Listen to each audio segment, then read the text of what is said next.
अच्छा जी, वेलकम करता हूँ आप सबको। सेकंड सेशन में हमारे पास ये जो टॉपिक है बहुत ज़्यादा इम्पोर्टेंट है। इम्पोर्टेंट इन अ सेंस कि हमारे पास ये जो है तो बहुत ज़्यादा लोगों को मतलब इस चीज़ की समझ नहीं आती कि रेफरेंसेस क्या होते हैं और किस तरह इसको हम यूज़ करते हैं, या हमारे पास इसके लिए साइटेशन का लफ्ज़ भी यूज़ होता है। तो ये क्या होता है? और इसके अलावा हमारे पास जो है तो साइटेशन स्टाइल्स क्या है और कौन-कौन से स्टाइल्स है? तो ये सारी चीज़ें जो है तो इसके बारे में मैं अभी इसमें पढ़ाऊँगा, बताऊँगा आप लोगों को। हमारे पास ये 2 वर्ड्स यूज़ होते हैं, साइटेशन और रेफरेंस। नॉर्मली हम इसको एक ही उसमें लेते हैं, लेकिन आप लोगों को जस्ट उसके लिए क्लियर करने के लिए यहाँ पे हमने थोड़ा-सा मैंने वो उस पे सर्च आउट किया है। तो हमारे पास साइटिंग और रेफरेंस के बारे में थोड़ी डिटेल यहाँ पे दी गई है। साइटिंग कह रहे हैं कि acknowledging with your text the document from which you have obtained your information, while reference is the detailed description of the document from which you have obtained your information. Referencing is a way of demonstrating that you have done that reading. तो हमारे पास मतलब ये उनकी वो proper definition जो है तो वो बताई गई है कि साइटेशन क्या होती है और रेफरेंस क्या होती है। सिंपल अगर आपको बता दूँ तो हमारे पास ये है कि जब भी हम कोई भी बात लिखते हैं किसी के साइंटिफिक वर्ड में, तो ये कि विदाउट प्रूफ जो है तो हम किसी की मतलब बात जो है तो कोई भी बात हम विदाउट प्रूफ नहीं लिख सकते। ये कि अगर आप किसी की बात को लिख रहे हैं तो आपने उनके बारे में बताना है कि ये बात जो है तो इस बंदे ने की है। तो जब जहाँ पे आप उनका ज़िक्र करते हैं, मतलब उनकी बताई हुई बात के साथ उनका ज़िक्र करते हैं, उसको हम साइटेशन बोलते हैं। ठीक है ना? वो हमारे पास हम कहते हैं कि हमने उस बंदे को साइट कर दिया। तो टेक्स्ट पे जहाँ पे भी आप जब उनके बारे में कोई मतलब या उनका नाम लिख देते हैं या कोई नंबर लिख देते हैं, जो भी है आगे हम उसके बारे में पढ़ेंगे, तो वो हमारे पास साइटेशन होता है। फिर ये कि उसके बारे में पूरी डिटेल जब आप लिखते हैं, रेफ़रेंस उसको बोलते हैं कि मतलब कौन से बंदे ने क्या काम किया था, कौन से जर्नल में वो पेपर आया है, कौन से साल में उन्होंने काम किया है, वॉल्यूम, पेज नंबर, ये सारी चीज़ें, तो ये हमारे पास रेफ़रेंस हो जाता है। तो मतलब हम ये सिंपल कह सकते हैं कि साइटेशन जो है तो वो हमारे पास मतलब एक सिंपल सा वो हो जाता है, शॉर्ट सा, मतलब उसके बारे में हम जो है तो बता देते हैं, जबकि रेफरेंस में हमारे पास जो है तो वो डिटेल आ जाता है। ठीक है? अच्छा, citation is a way of giving credit to individuals for their creative and intellectual work that you utilize to support your research. It can also be used to locate particular resources and combat plagiarism. A citation style dictates the information necessary for a citation and how the information is ordered, as well as punctuation and other formatting. तो citation अब क्यों हम देते हैं, मतलब क्यों, why we cite someone, किसी के बारे में हम क्यों वो कहते हैं, तो कह रहे हैं कि ये हम जब एक बंदा कोई अपनी मेहनत कर लेते हैं और वो कोई फाइंडिंग कर लेता है और उसको पब्लिश कर लेते हैं, तो फिर ये कि आप उनकी उस पब्लिश की हुई बात को जब लिखते हैं तो आप उनका हवाला दे देते हैं, तो उनको आप एक तरह से मतलब एक क्रेडिट दे देते हैं। जिस तरह नॉर्मली मतलब अगर आपने कोई कोई काम, कोई अच्छा काम कर दिया, कोई चीज़ सीखी आपने और आपने किसी से वो सीखा हो, तो आप उनके बारे में बता देते कि ये फलाँ बंदे ने मुझे इस तरह सिखाया है या उन्होंने मुझे बताया है, तो आप मतलब उनको क्रेडिट दे रहे हैं। तो ये साइटेशन का भी वही काम है कि आप किसी के उसको जो है तो आप जो है तो मतलब उनको क्रेडिट दे देते हैं और एक तरह से मतलब उनके एप्रिशिएट कर लेते हैं कि इस बंदे ने ये बात कही हुई है। दूसरी बात ये कि हमारे इंशाल्लाह नेक्स्ट वीक में ये जो प्लेजरिज़्म है, आप लोग, बहुत सारे लोग इससे बखूबी वाकिफ़ भी होंगे। तो प्लेजरिज़्म से बचने के लिए भी हम जो है तो साइटेशन जो है तो वो कर लेते हैं, किसी का हवाला दे देते हैं जिसने वो काम किया, ताकि हम हमारा जो डॉक्यूमेंट है तो वो प्लेजराइज़्ड कैटेगरी में ना आ जाए। ठीक है? फिर हमारे पास साइटेशन स्टाइल, जैसा हमने टाइटल में पढ़ा, तो साइटेशन स्टाइल हमारे पास ये है कि एक ख़ास फ़ॉर्मेट होता है, एक ख़ास स्टाइल होता है कि जिससे हम जो रेफ़रेंस किसी का देते हैं तो वो उस एक ख़ास ऑर्डर में दे देते हैं। तो ये हमारे पास साइटेशन स्टाइल हो जाता है। डिफरेंट स्टाइल्स है जिसके बारे में आगे हम जाके पढ़ेंगे। तो अब रेफ़रेंस या साइटेशन हम क्यों करते हैं, ऑलरेडी मैं आपको बता दिया कि टू एक्नॉलेज अदर्स वर्क, के मतलब जिसने काम किया तो आप उसकी एक तरह से तारीफ़ कर रहे हैं, तो तभी आपने उनका नाम लिख दिया। To allow others to find the original source is easily. दूसरी बात ये है कि हम तो अपनी थीसिस में या अपनी रिसर्च पेपर में एक आध जुमला लिख लेते हैं किसी का, और फिर आगे उसका रेफरेंस दे देते हैं। अब अगर कोई बंदा उस काम में इंटरेस्टेड है तो उनको उस साइटेशन से हेल्प मिलेगी, वो जाके उससे वो पेपर जो है तो निकाल के मतलब डाउनलोड करके और उसको पढ़ सकेंगे to get recognition and authentication of the work. इसके अलावा ये कि कोई बात आपने फॉर एग्जांपल आपने कहा कि 2010 में या 2015 में कोई डिजीज के बारे में आप बता रहे होते कि उससे इतने अमवात हुए, तो इस पे कोई यकीन नहीं करेगा। लेकिन अगर आप उसके आगे किसी चैनल का नाम लिख दें या कोई जैसा डब्ल्यूएचओ है या कोई भी जो सर्वे करते, आप उसका आगे लिख देते तो लोगों को यकीन आ जाता है कि हाँ, उन्होंने सर्वे किया है तो ये उनकी बात कर रहे हैं। तो ये कि ऑथेंटिकेशन ऑफ योर वर्क ये शो करता है, proves that substantial research has been done to support our analysis। इसके अलावा रेफरेंसेस से हमें ये भी पता चल रहा होता है कि इस पे पहले भी काम हुआ है। हम ये कोई मतलब नहीं कर रहे कि कोई ऐसा काम कर रहे हैं जो कि मतलब बिल्कुल दुनिया में हुआ नहीं है, बल्कि उस पे पहले काम हुआ है, क्योंकि रिसर्च हमारे पास ये है कि एक तसलसल से जारी होता है, तो ये भी इसका एक फ़ायदा होता है। Give credit to other peoples work already बता दिया। अवॉइड चार्जेस ऑफ प्लेजरिज्म, ये भी मैंने आपको बता दिया कि प्लेजरिज्म से बचने के लिए हम जो है तो ये करते हैं। अब हमारे पास रेफरेंसेस जो है तो वो डिफरेंट टाइप्स के, बहुत सारे टाइप्स के हैं, लेकिन यहाँ पे ये 3 जो मेंशन की गई है कि आप किसी जर्नल का रेफरेंस देते हैं, आप किसी बुक का रेफरेंस देते हैं, या आप इंटरनेट सोर्स का रेफरेंस जो है तो वो दे सकते हैं, ठीक है? तो ये मुख्तलिफ आपके पास जो है आ जाते हैं। अब रेफरेंस के कौन-कौन से हिस्से होते हैं, उसमें कौन-कौन से एलिमेंट्स होते हैं, तो उसमें ऑथर्स के नाम होते हैं, जितने भी लोगों ने मतलब रिसर्च किया, तो उन लोगों के नाम होते हैं, वो 1 बंदा भी हो सकते हैं, 2 भी हो सकते हैं और 10 भी हो सकते हैं। आर्टिकल का टाइटल, उन्होंने जो काम किया है, तो उसपे जो पेपर पब्लिश किया है, उसका उस पेपर का टाइटल क्या था, तो वो इसमें होता है। इसके अलावा कौन से जर्नल में पब्लिश हुआ है, तो उस जर्नल का नाम यहाँ पे आ जाता है, कौन से साल में पब्लिश हुआ है, ईयर आ जाता है। इसके अलावा हर जर्नल के अपने वॉल्यूम्स होते हैं, या बुक्स के भी वॉल्यूम्स होते हैं, तो वो वॉल्यूम होते हैं, और फिर कौन से पेज नंबर पे हुआ है, तो ये पेज नंबर्स भी जो है तो उसमें आ जाते हैं, ठीक है? तो ये सारी चीज़ें आपके उसमें होनी चाहिए। अब हमारे पास different styles of writing references है, बहुत सारे स्टाइल्स है। यहाँ पे मैं आपको नाम बता दें तो आप लोगों ने सुने भी होंगे इसके बारे में। हमारे पास अमेरिकन साइकोलॉजिकल एसोसिएशन स्टाइल है, एपीए स्टाइल, जो कि हमारी जो यूनिवर्सिटी है तो वो इस स्टाइल को फॉलो करती है। आगे इसके एग्जांपल्स आपको दिखाऊंगा। इसके अलावा मॉडर्न लैंग्वेज एसोसिएशन स्टाइल है, एमएलए है, हार्वर्ड स्टाइल ऑफ रेफरेंसिंग है, American medical association style, AMA style. इसके अलावा हमारे पास वैंकूवर स्टाइल है, शिकागो मैनुअल ऑफ स्टाइल है, और royal society of chemistry style. ये सारे हमारे पास जो डिफरेंट स्टाइल्स है तो ये यूज होते हैं, ठीक है? कुछ यहाँ पे आगे मैं आपको एक्सप्लेन कर रहा हूँ जस्ट आपको समझाने के लिए कि किस तरह हमारे पास आता है। लेकिन याद रखिए हमारी यूनिवर्सिटी एपीए स्टाइल को फॉलो करती है। अच्छा, फिर हमारे पास जो इन टेक्स्ट साइटेशन है, तो इन टेक्स्ट साइटेशन जैसा मैं आपको बता दिया कि आप कोई बात लिख रहे हैं तो आप उधर ही मतलब किसी की बात आपने लिख दी तो आगे उसका साइटेशन कर देते हैं, मतलब कोई इस तरह लफ्ज़ लिख देते हैं या उनका नाम लिख देते हैं, और आगे फिर जाके रेफरेंसेस में आखिर में जो है तो उसकी डिटेल लिखते हैं। वो डिटेल भी अभी दिखाऊँगा। तो इन टेक्स्ट साइटेशन में हमारे पास ये जो लिखा है, this is a sample text, तो मतलब ये कोई एक जुमला, अगर फॉर एग्ज़ाम्पल हम कहते हैं कि Plasmodium is the cause of malaria, तो अब ये एक मैंने साइंटिफिक बात कर दी, तो इस ये किसी ने प्रूव किया है, तो उसका जो भी है तो उसके लिए हम साइटेशन करेंगे। तो आप यहाँ पे देख सकते हैं स्क्वायर ब्रैकेट में ये जो नंबर दिया गया, मतलब पहले आपने किसी के बात की तो आप उसको 1 कर देंगे, फिर दोबारा दूसरी कोई बात आपने किसी दूसरे बंदे की तो उसके साथ आप 2 लिख देंगे।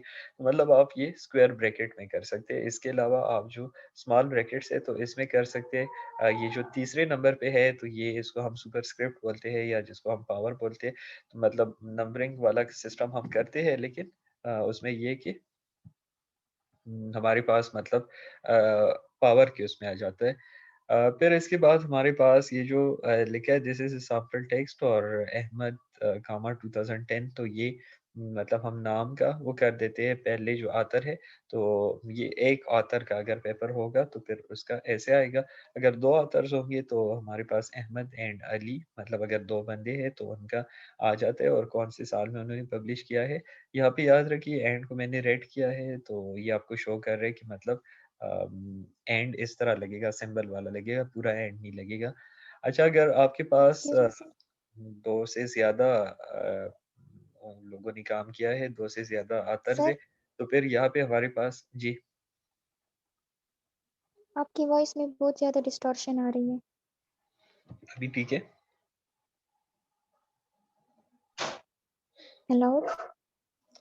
और लोगों को मसला है आवाज़ का?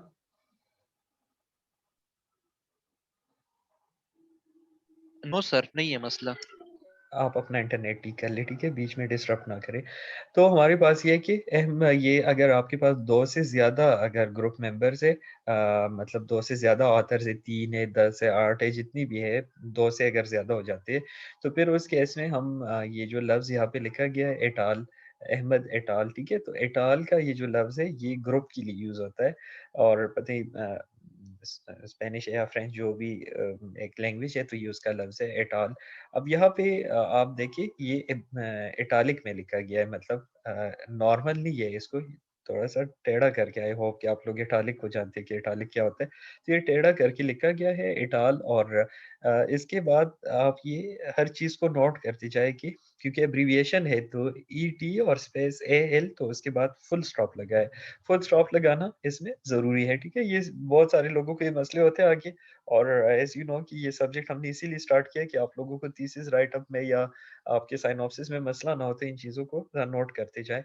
तो यहाँ पे एट ऑल आ जाता है, फिर फुल स्टॉप लग जाता है और उसके बाद कॉमा और फिर उसके बाद एयर आपके पास जो है तो ये आ जाता है। तो ये हमारे पास मतलब अगर 2 से ज़्यादा लोग हो, ठीक है? आगे अभी ये सारे समझाऊँगा। अच्छा, फिर हमारे पास ये कि अगर एक बात है और उसके 2 डिफरेंट पेपर्स के आप रेफरेंसेस देना चाहते हैं, तो उसका कैसे करेंगे? तो ये भी ज़रा सीख लें कि हमारे पास जिस तरह फॉर एग्ज़ाम्पल एक पेपर है और वो एक बंदे का पेपर है, अहमद नाम है उनका, तो अहमद और कामा 2010 हो गया। फिर उसके बाद रेड में आप देख सकते हैं सेमीकोलन लगा है।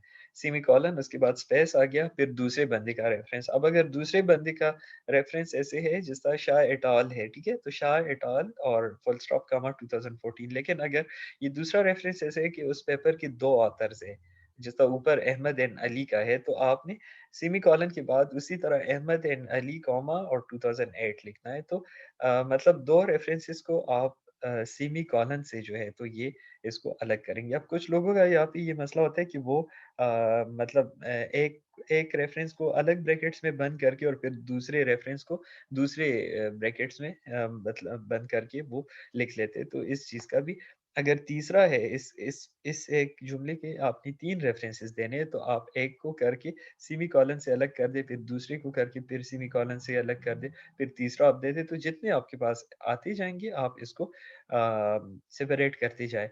अच्छा, अब अगर इसी को ये जो लास्ट में दिया गया है 2 रेफरेंसेस है, अगर मैं इसको ऊपर जो फर्स्ट 3 है नंबरिंग वाला सिस्टम उसमें मैं करना चाहूँ, तो मैं इसको 1 और कॉमा 2 करूँगा, ठीक है ना? मतलब पहला और दूसरा, या अगर इसका 10 इससे पहले आए और ये 11वाँ और 12वाँ आ रहा है तो मैं 11 कॉमा 12 करूँगा।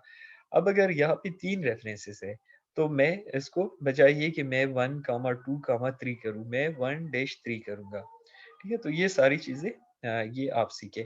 अच्छा, इसमें मैं आपको एक बात बता दूँ कि जो ऊपर ये जो नंबरिंग वाली है, तो ये ज़्यादातर जर्नल्स हमसे माँगते हैं। जब आपने कोई रिसर्च पेपर पब्लिश करना होता है, तो वो आपसे माँगते हैं। हमारी यूनिवर्सिटी का जो स्टाइल है, तो वो जो नीचे ये जो नाम वाला साइटेशन है, तो हम ये वाला स्टाइल जो है, तो ये यूज़ करते हैं, ठीक है? तो आप इसको अच्छे तरीके से सीख लें। यहाँ पे आपको एक एग्ज़ाम्पल दिखाई गई है। यहाँ पे आप देख लें, मैंने अपनी किसी पेपर का वो दिया हुआ है। आप देख सकते हैं कि मतलब इंट्रोडक्शन में हमने कुछ बातें लिखी है, मैं जस्ट आपको थोड़ा-सा पढ़ लेता हूँ कि phytocompound serves as a lead compound for the production of modern medicines.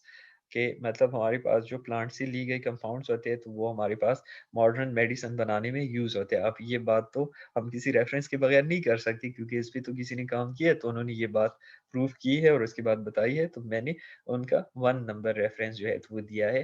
फिर उसके बाद दूसरी बात हमने लिखी है, तो उसका रेफ़रेंस जो है तो वो 2 आ जाएगा, फिर तीसरी बात का तीसरा और चौथी बात का 4th रेफ़रेंस आ जाएगा। हम इसको ऑर्डर से लिखेंगे, ठीक है ना? कभी-कभार हम लोग क्या करते हैं जब थीसिस लिख रहे होते हैं हम फॉर एग्ज़ाम्पल ये मैंने एक पैराग्राफ लिख दिया, एक पैराग्राफ में 4 रेफ़रेंसेस यूज़ हो गए, फिर दूसरे पैराग्राफ में मेरे 5वें रेफ़रेंस से शुरू हो गया, लेकिन फिर बाद में मैं बीच में कोई एडिशन कर दूँ, तो उसका रेफ़रेंस जब देना है तो ये नहीं है कि आप फिर दूसरे पैराग्राफ के बाद मतलब ये पहले पैराग्राफ के मतलब दूसरे पैराग्राफ में फॉर एग्ज़ाम्पल आपके 10 नंबर तक गए हैं, तो फिर आपने बाद में एडिशन की फर्स्ट पैराग्राफ में, तो आपने 11 से नहीं, आपका अगर वहाँ पे 5वां आ रहा है, छठा आ रहा है, आप आगे सारे रेफ़रेंसेस अपडेट कर दें।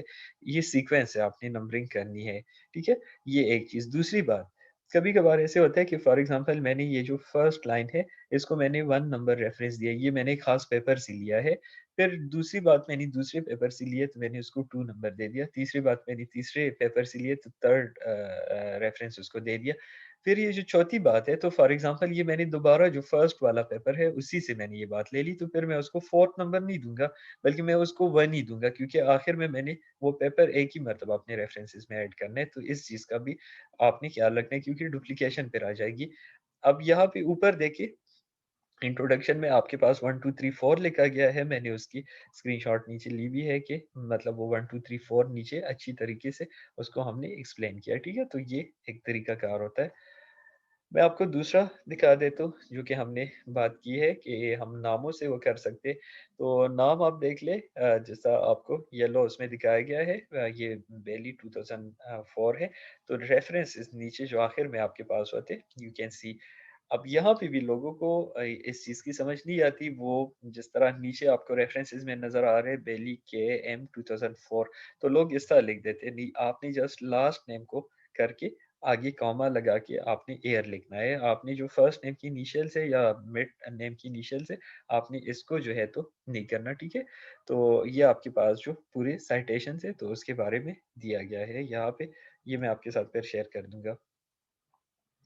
अच्छा, फिर हमारे पास जो स्टाइल्स है, रेफरेंस स्टाइल्स है, तो उसके बारे में भी यहाँ पे दिखाया गया है। आपको एग्ज़ाम्पल भी दी गई है। मैं एक जस्ट एक्सप्लेन करके फिर इसको मैं गो थ्रू करता हूँ। जो एपीए स्टाइल है, तो एपीए स्टाइल में अगर आप किसी जर्नल का मतलब कोई साइटेशन देना चाह रहे हैं किसी आर्टिकल का, तो उसका पैटर्न आप देख लें।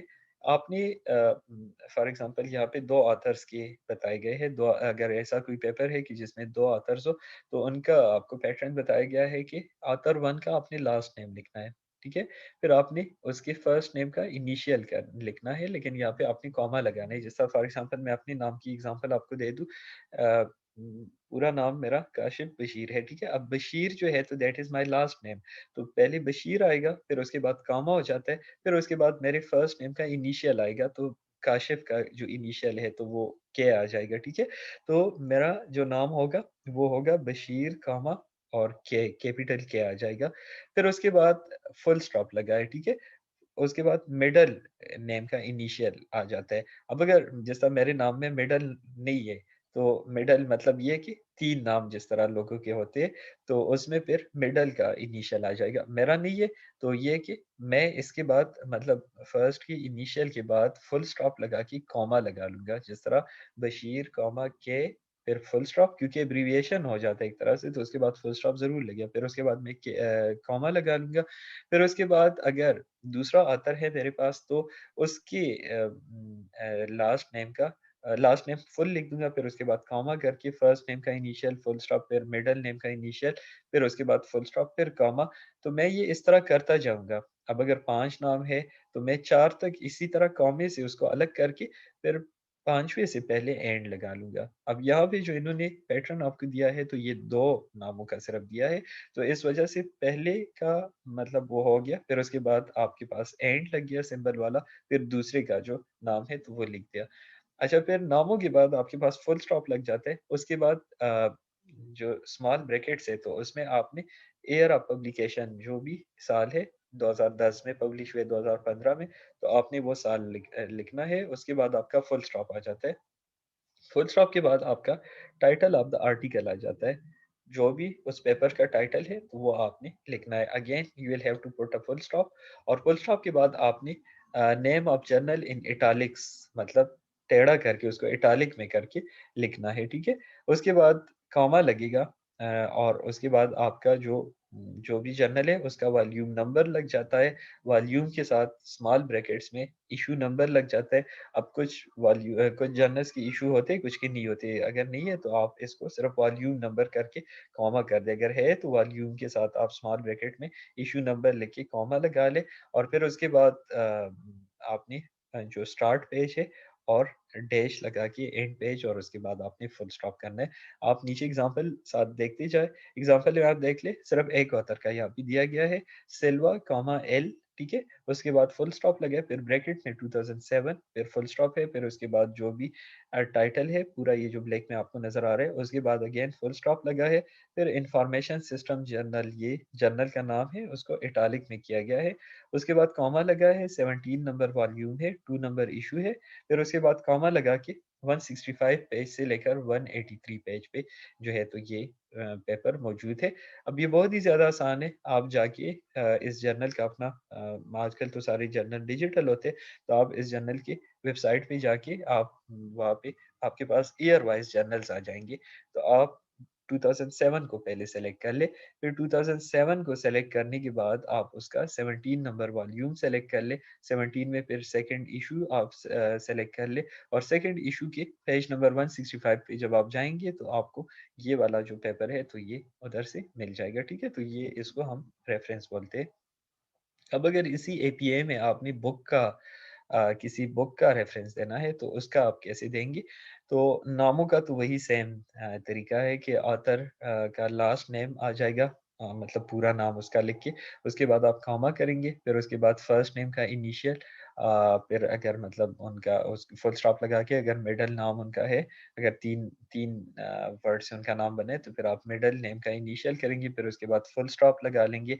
अगर इसके साथ दूसरा ऑथर भी है तो कॉमा लगा के फिर दूसरे ऑथर का लास्ट नेम फुल करके फिर फर्स्ट का इनिशियल फिर मिडल का इनिशियल, इसी तरह मतलब अब यहाँ पे एक का जस्ट एक नाम का एग्जांपल दिया गया है। तो अगर मतलब 3 है तो 2 है तो 2 के बीच में एंड आएगा, अगर 3 है तो सेकंड और थर्ड के बीच में एंड आ जाएगा। फिर उसके बाद आपका पब्लिकेशन ईयर आ जाएगा, स्मॉल ब्रैकेट में उसको आपने बंद करना है। आगे फुल स्टॉप लग जाता है, फिर उसके बाद title of the book in italics, ठीक है ना? इटालिक्स में आपने जो भी बुक का टाइटल है वो आपने लगा के फुल स्टॉप लगाने। फिर उसके बाद लोकेशन है, ठीक है? लोकेशन कौन सी कंट्री में वो जो पब्लिश हुआ है तो आपने उस कंट्री का लिखना है, और आखिर में मतलब ये कॉलन लगा के आपने पब्लिशर का नाम लिखना है, ठीक है? तो इससे ये भी आपको पता चलता है कि अगर आपको कोई कंट्री का नाम नज़र आ जाता है तो आप फ़ौरन समझ जाते हैं कि किसी बुक का रेफ़रेंस है। जिस तरह यहाँ पे एग्ज़ाम्पल दिया गया है, milkman A 2006 strategic customer planning book का नाम है। लंदन यूके में ये जो है तो मतलब है, और थोरोगुड जो है तो पब्लिशर का नाम है जिन्होंने इस बुक को पब्लिश किया है। वो पूरे बुक का रेफ़रेंस था। अब अगर बुक की किसी चैप्टर का आपने रेफ़रेंस देना है, तो उसका तरीका क्या है? अगेन मैं बता देता हूँ कि ऑथर के नाम उसी तरह रहेंगे, मतलब आपने लास्ट नेम पूरा लिखना है, कॉमा करके फर्स्ट का इनिशियल, फिर फुल स्टॉप करके मिडल का इनिशियल, फिर फुल स्टॉप करके कॉमा करके दूसरे ऑथर का सेम तरीके से तीसरे का, चौथे का, जो भी आखिरी ऑथर होगा उससे पहले आपने एंड लगा के लिखना है। फिर उसके बाद आपने ब्रैकेट में पब्लिकेशन ईयर करना है, फिर उसके बाद टाइटल ऑफ द चैप्टर करना है। अब ये चैप्टर बुक चैप्टर के बारे में वो कर रहे हैं, तो आपका जो भी चैप्टर का टाइटल है जो बुक में लिखा है तो आप वो करेंगे। उसके बाद फुल स्टॉप लगा के आप इन लिखेंगे, इन आई एन जो ब्लू में आपको नज़र आ रहा है। उसके बाद कॉमा करके फिर बुक का टाइटल लगा लेंगे, ठीक है ना? और वो इटालिक्स में आ जाएगा। उसके बाद आपके पास पीपी आ जाते हैं, पीपी इज़ फॉर पेज, हमारे पास पेज नंबरिंग के लिए होता है, तो पीपी करके फुल स्टॉप लगा के जो भी उस चैप्टर का फर्स्ट पेज है और जो लास्ट पेज है तो उनके नंबर आप लिख देंगे, और फिर उसके बाद आपने उसी तरह लोकेशन और पब्लिशर के बारे में करना है। जिस तरह यहाँ पे आप देख ले तो Milkman A 2006 introduction summary and how to get the most out of this book, ठीक है? ये चैप्टर का नाम है। फिर इन स्ट्रेटेजिक कस्टमर प्लानिंग, क्योंकि ये इस बुक से चैप्टर लिया गया है तो उसका नाम लिखा गया। फिर पेज 1 से लेकर 18 तक, क्योंकि इंट्रोडक्शन चैप्टर है तो पहला चैप्टर है तो पेज 1 से वो स्टार्ट हो रहा है। अब अगर आपका कोई दूसरा तीसरा चैप्टर है तो फर्स्ट पेज जो है तो वो कोई लेट से 31 से स्टार्ट होके 48 पे खत्म होगा, जो भी है। लंदन यूके में, और तोरगोड जो है तो ये इनके पब्लिशर का नाम है। इसी स्टाइल में रहते हुए अगर आप किसी वेबसाइट का रेफरेंस देंगे तो उसका पैटर्न और एग्जांपल आपको बताया गया है। ऑथर का नाम उसी तरह होगा कि लास्ट नेम उसका फुल आ जाएगा, फिर फर्स्ट नेम का इनिशियल आ जाएगा, फिर मिडल नेम का इनिशियल आ जाएगा। अच्छा, फिर उसके बाद डेट ऑफ पब्लिकेशन आपके पास जो है तो वो आ जाता है। और मतलब ये जो वेबसाइट हम ब्राउज़ करते हैं तो उसपे डेट ऑफ पब्लिकेशन जो भी हो। फिर उसके बाद title of the document, title आपको जैसा आप पेज खोलते हैं, जैसा आप गूगल या याहू खोलते हैं तो ऊपर आपको जो भी टाइटल नज़र आ रहा होता है तो वो टाइटल ऑफ द डॉक्यूमेंट हो जाता है। और फिर रिट्रीव फ्रॉम, तो ये लिख के जो भी उसका एड्रेस है आपने वो एड्रेस पेस्ट करना है। अब यहाँ पे नीचे अगर आप एग्जांपल में देख ले, आईबीएम है, ठीक है ना, ऑथर का नाम, क्योंकि बस उन्होंने आईबीएम की वेबसाइट से कुछ लिए। फिर आगे एनडी लिखा है, एनडी का मतलब है नो डेट, ठीक है ना, कि अगर आपको वहाँ भी कोई डेट नज़र नहीं आ रहा तो आपको फिर पता नहीं होगा ये कब पब्लिश है, तो आप एनडी लिख सकते हैं। यूजुअली कुछ वेबसाइट्स पे जो है तो डेट्स होते। फिर उसके बाद हमारे पास टाइटल ऑफ द डॉक्यूमेंट, तो ऊपर जो भी टाइटल आ रहा होता है वो टाइटल लिखे, green electronics designing for a smarter planet. और रिट्रीव फ्रॉम में अगर आप देख लें तो उन्होंने पूरा वो जो एड्रेस है वो कॉपी करके इधर पेस्ट किया, ठीक है। तो ये वेबसाइट का हमारे पास रेफरेंस है। तो ये कुछ उसके बारे में, एपीआई के बारे में था। इसी तरह एमएलए का है, मॉडर्न लैंग्वेज एसोसिएशन हमारे पास जो है। और इसमें हमारे पास जो जर्नल का है, ये आपको दिखाया गया है। ऑथर फर्स्ट का लास्ट नेम हो जाते, फर्स्ट नेम मिडिल इनिशियल, ठीक है। और फिर हमारे पास जो है तो ऑथर टू का लास्ट नेम फर्स्ट नेम और मिडल का इनिशियल जो है तो ये आ जाते हैं। नीचे एग्जांपल दिया गया है, यू कैन सी, यहाँ पे फर्स्ट नेम भी पूरा लिखा गया है, लास्ट नेम भी पूरा लिखा गया है, डिवाइन पैट्रिशिया जी, ठीक है। अब ये जी जो है तो ये उनका मिडल नेम है, ठीक है। तो हमारे पास इस चीज़ का आपने ज़रा ख्याल रखना है। और ये जो तरीका है वो आपको पूरा दिखाया गया है, आप इसको चेक कर ले। और जहाँ भी आपको समझ नहीं आती, आप गूगल में जाके थोड़ा-सा उसका जो भी मतलब जो नाम है, एमएलए या जो भी है, आप उसका वो दे दें, आपको डिफरेंट स्टाइल्स आ जाएँगे तो आप उससे पता लगा सकते हैं। आखिर में कुछ चीज़ें बताऊँगा अभी प्रैक्टिकली।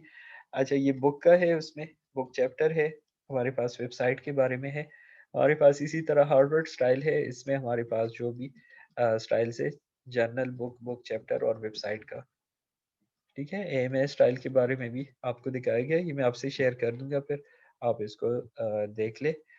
और हमारे पास फिर अच्छा, तो ये तो डिफरेंट स्टाइल्स के बारे में 3-4 स्टाइल्स है, उसके बारे में। एपीए पे आप ज़्यादा फ़ोकस करें, बाकी भी थोड़ा-सा उसके बारे में जान लें। लेकिन एपीए से आपका क्योंकि ताल्लुक होगा, आगे आपने एपीए स्टाइल को यूज़ करना है, तो अभी से आप इसको सीख लें। कुछ लोगों को ये रेडीमेड भी आपको मिल जाते हैं, अभी दिखा भी दूँगा, लेकिन कुछ लोगों का ये मसला होता है कि उनके पास पेपर होता है, लेकिन वो कहते हैं, "अब मुझे साइट करना नहीं आता।" तो अगर आप ये तरीका जानते हैं, तो पेपर पे तो हर चीज़ आपका मेंशन होता है।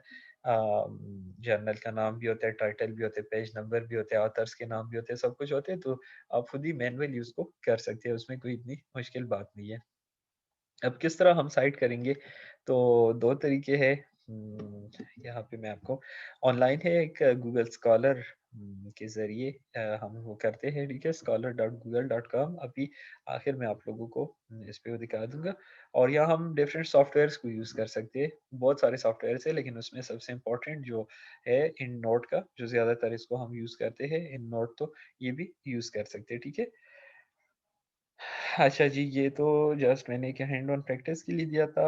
ये मेरा एक पेपर है, तो जिस तरह मैं आपको बता दिया, यूजुअली मैं लोगों से ये कराता हूँ क्लास में, लेकिन अब यहाँ पे अगर मैं आपको दिखा दूँ तो फॉर एग्ज़ाम्पल अगर हम एपीए स्टाइल में इसको करना चाहें, ये मेरे एक पेपर का ही मैंने वो दिया हुआ है, स्क्रीनशॉट लिया है। तो इसका अगर हम करेंगे तो पहले हमने कहा कि लास्ट नेम हम लिख के उसके बाद कॉमा करेंगे और फिर फर्स्ट नेम का इनिशियल और फिर फुल स्टॉप और कॉमा। तो यहाँ पे आप देख लें बहुत सारे है, तो अगर इन टेक्स्ट इसकी साइटेशन करनी है तो पहले ऑथर का लास्ट लास्ट नेम लिख के आपने एटाल लिखना है, ठीक है? तो ये आपने लिखना है बशीर स्पेस देखिए, इटाल को इटालिक में लिख के फिर फुल स्टॉप फिर कॉमा, और ये ऊपर आप देख सकते हैं 2017 में ये पब्लिश हुआ है, तो 2017, तो ये तो इनका इन टेक्स्ट साइटेशन आ जाएगा। फिर आप इसका आगे जब रेफरेंस देंगे तो रेफरेंस इसका मैं आपको जल्दी जल्दी बता दे तो बशीर कामा के फुल स्टॉप फिर अहमद कामा बी फुल स्टॉप फिर रऊफ कामा ए फुल स्टॉप, फिर उसके बाद हमारे पास बोआजीर कामा समी, ये सारे नाम जिस तरह ये है, ठीक है। अब यहाँ पे हलीक और रहमान आप देख लें तो ये 3 नाम आ गए, ठीक है। तो इसका वही है कि रहमान आ जाएगा, फिर उसके बाद कामा आ जाएगा, फिर के, फिर फुल स्टॉप, फिर यू आ जाएगा, ठीक है। तो ये इस तरह आ जाएगा। अब ये सारे होंगे, ये जो राबिया इकराम लिखी है तो इससे पहले आपने सिंबल वाला एंड लगाना है, ठीक है। और फिर इकराम कामा और कैपिटल आर आपने लगा के फुल स्टॉप करना है। फिर उसके बाद हमारे पास स्मॉल ब्रैकेट्स में ईयर ऑफ पब्लिकेशन था तो 2017 है, तो आपने ब्रैकेट में 2017 लिखना है। फिर उसके बाद आपने टाइटल लिखना होता है, तो टाइटल आपको यहाँ पे नजर आ रहा है, ureas inhibition potential and molecular docking, जो भी है ये आखिर तक आपने पूरा टाइटल जो है तो लिखना है। फिर उसके बाद फुल स्टॉप था। फिर हमने जर्नल का नाम इटालिक में लिखना होता है, तो दैट इज बायोमेडिकल रिसर्च, ठीक है। आपको ऊपर नजर आ रहा है बायोमेडिकल रिसर्च, तो ये जर्नल का नाम है। फिर उसके बाद वॉल्यूम आ जाता है, वॉल्यूम 28 है, इशू 22 है। इसी तरह कॉलन लगा के स्टार्टिंग पेज है जो भी है 10,026 से लेकर 10,032 तक, तो ये आपके पास जो है तो एक पूरा रेफरेंस इससे आ जाता है। तो आप सिंपली इसको इसी तरीके से कर सकते हैं, ठीक है। इसके बारे में अगर आपका कोई क्वेश्चन है तो आप मुझसे पूछ ले, और मैं अभी आप लोगों को मेरा स्क्रीन अभी नजर आ रहा है या नहीं? Yes sir. अच्छा, मैं ज़रा ये पेज खोल के चेक करता हूँ कि अभी भी आपको नज़र आ रहा है या नहीं आ रहा। अगर नहीं आ रहा तो मैं दोबारा इसको शेयर करके आपको गूगल स्कॉलर का तरीका ज़रा बता देता हूँ।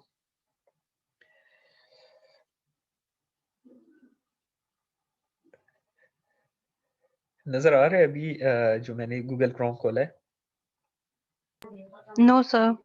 अच्छा, let me stop and let me share it again.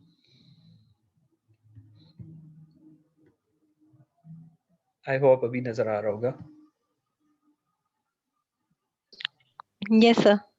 अच्छा, तो देखिए ये सिंपल है, ठीक है। scholar.google.com, या आप गूगल में जाके गूगल स्कॉलर लिखेंगे तो पहला पेज आपके पास जो आएगा तो वो गूगल स्कॉलर का ही होगा, ठीक है। अब ये देखिए उसी तरह जैसा गूगल का पेज है, सेम लाइक गूगल पेज है, क्योंकि गूगल का ही है, लेकिन यहाँ पे आप देख सकते हैं गूगल स्कॉलर लिखा गया है। अब यहाँ पे आप कोई भी रेफरेंस मतलब सर्च कर लेंगे, तो फॉर एग्जांपल मैं ये कोई लफ्ज अपनी तरफ से वो लिख देता हूँ जो भी पेपर मेरे पास आएगा।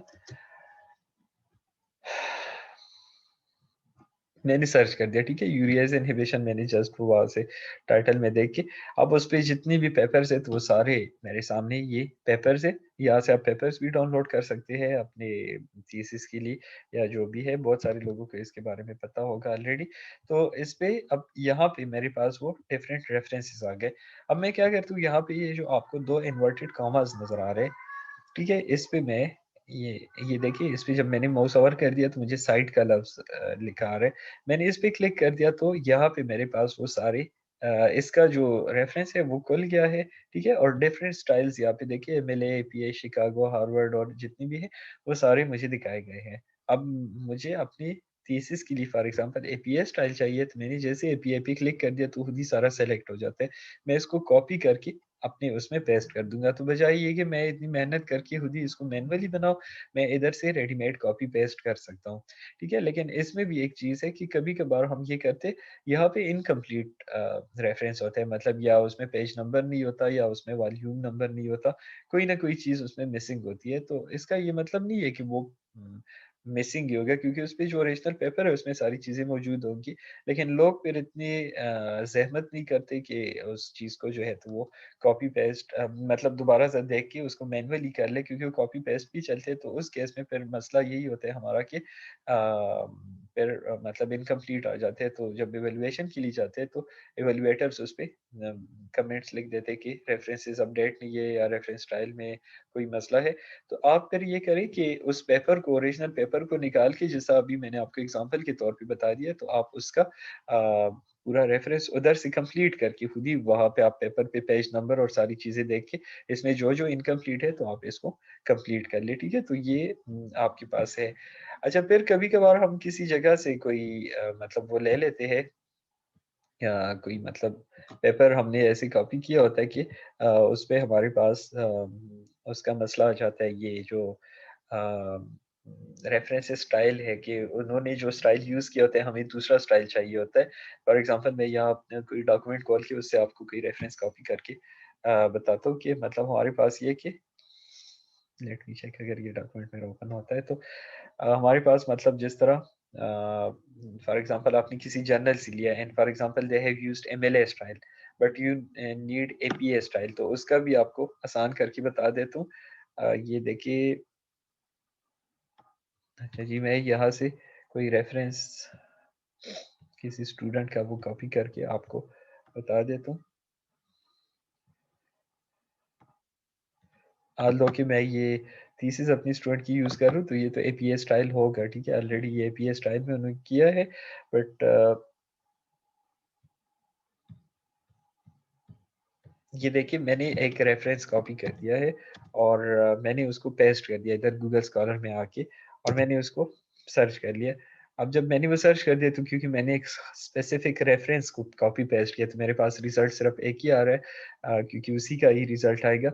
अब लेट्स सपोज कि जो स्टाइल मैंने पेस्ट किया है तो ये इसका एमएलए स्टाइल है या ये एपीए स्टाइल है तो फॉर एग्जांपल मुझे एमएलए चाहिए तो मैं क्या करूँगा मैंने इधर गूगल स्कॉलर में आके उसको पेस्ट कर दिया और मैंने इस रेफरेंस पे क्लिक कर दिया। तो अब वो ये जो मैंने पेस्ट किया वो एपीए स्टाइल है, ये वाला स्टाइल यूज़ हुआ है। But I need MLA style या शिकागो या जो भी मुझे चाहिए तो मैं क्या करूँगा फॉर एग्जांपल मुझे एमएलए चाहिए तो मैं इधर से डायरेक्टली कॉपी करके उधर पेस्ट कर लूँगा, ठीक है? तो अगर आपको तरीका आता है खुद ही मैनुअल बनाने का बट मैनुअल में 2 मसले होते हैं। एक तो टाइम कंज्यूमिंग होता है मतलब मुश्किल एक प्रोसेस होता है। दूसरी बात ये है कि आपका उसपे काफ़ी ज़्यादा मतलब वो गलतियों के चांसेस भी होते हैं। तो आप जो है तो इस चीज़ को मतलब इधर से इंटर कन्वर्ट कर सकते हैं। अगर फिर कभी टाइम मिला तो मैं आपको एंड नोट का जो है तो वो क्लास में ही अगर कभी फिज़िकली हम मतलब यूनिवर्सिटी में क्लासेस हुई तो मैं उधर फिर आपको वो भी दिखा दूँगा बट आप लोगों को एटलीस्ट इस चीज़ के बारे में आना चाहिए, ठीक है? इसके बारे में अगर आपका कोई क्वेश्चन है लास्ट मिनट है तो या तो हम दूसरे सेशन को स्टार्ट जब करेंगे तो उस टाइम फिर इस पे डिस्कशन कर लेंगे एंड आई आई थिंक आप लोगों को इस पे डिस्कशन करनी चाहिए। ये भी एंड होगा तो 10 मिनट बाद मैं दोबारा शेयर करूँगा लिंक क्योंकि अभी नमाज़ के लिए मैं आपको ब्रेक दे रहा हूँ। 10 मिनट बाद दोबारा मैं शेयर करूँगा। ये अभी मीटिंग जो है तो एंड हो रहा है। सर आप हमारी प्रेजेंटेशन आज लेंगे कि नहीं, मेरी और जी, जी हसीना की जो लास्ट प्रेज़ेंटेशन वीक अभी में है। थी? है अभी प्रेज़ेंटेशन है। सही है सर। ठीक है? 3rd सेशन में प्रेज़ेंटेशंस ही होंगी। प्रेज़ेंटेशंस होंगी और इस पे डिस्कशन करेंगे। 10 मिनट्स के बाद रिजॉइन करता हूँ।